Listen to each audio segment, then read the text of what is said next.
નિષ્ણાંતો અને સીઈઓ સાથે યોજી મહત્વની બેઠક. જનહિતમાં ટેકનોલોજીના ઉપયોગ પર મૂક્યો ભાર.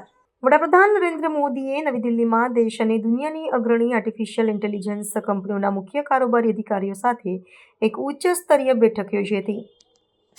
આ બેઠકમાં વડાપ્રધાને ટેકનોલોજીના માધ્યમથી સામાન્ય માનવીના જીવનમાં સકારાત્મક પરિવર્તન લાવવા અને વિવિધ ક્ષેત્રોમાં વ્યાપક સુધારા કરવા અંગેના પોતાના દૃષ્ટિકોણને રજૂ કર્યો હતો. ફેબ્રુઆરીમાં યોજાનારી ઇન્ડિયા એઆઈ ઇમ્પેક્ટ સમિટ પૂર્વે યોજાયેલી આ મુલાકાતમાં વડાપ્રધાને ભારતને આ ક્ષેત્રમાં વૈશ્વિક કેન્દ્ર બનાવવા માટેની રણનીતિ પર ભાર મૂક્યો હતો.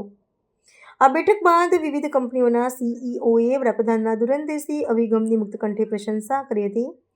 ઉદ્યોગ જગતના નેતાઓએ જણાવ્યું હતું કે વડાપ્રધાન પાસે ટેકનોલોજીના ઉપયોગ દ્વારા ગરીબી નિર્મૂલન, કૃષિ સુધારણા અંગે શિક્ષણના પ્રસાર માટે એક સ્પષ્ટ દૃષ્ટિકોણ છે. તેમણે ખાસ કરીને યુપીઆઈ જેવી સફળતા બાદ જ આ પદ્ધતિએ કૃત્રિમ બુદ્ધિમત્તાના ક્ષેત્રમાં ભારત આત્મનિર્ભર બને અને સ્વદેશી મોડેલ્સ વિકસાવે તેવા સરકારના પ્રયાસોને સમર્થન જાહેર કર્યું હતું. આ મુલાકાત દરમિયાન ભારતની ડિજિટલ માળખાગત સુવિધાઓ અને ડેટા સુરક્ષા અંગે પણ ગહન ચર્ચા કરવામાં આવી હતી. વડાપ્રધાને આ તકે ભારપૂર્વક જણાવ્યું હતું કે કૃત્રિમ બુદ્ધિમત્તાનો ઉપયોગ નૈતિક મૂલ્યો અને પારદર્શિતા સાથે થવો જોઈએ, જેથી સમાજના દરેક વર્ગને તેનો સમાન લાભ મળે.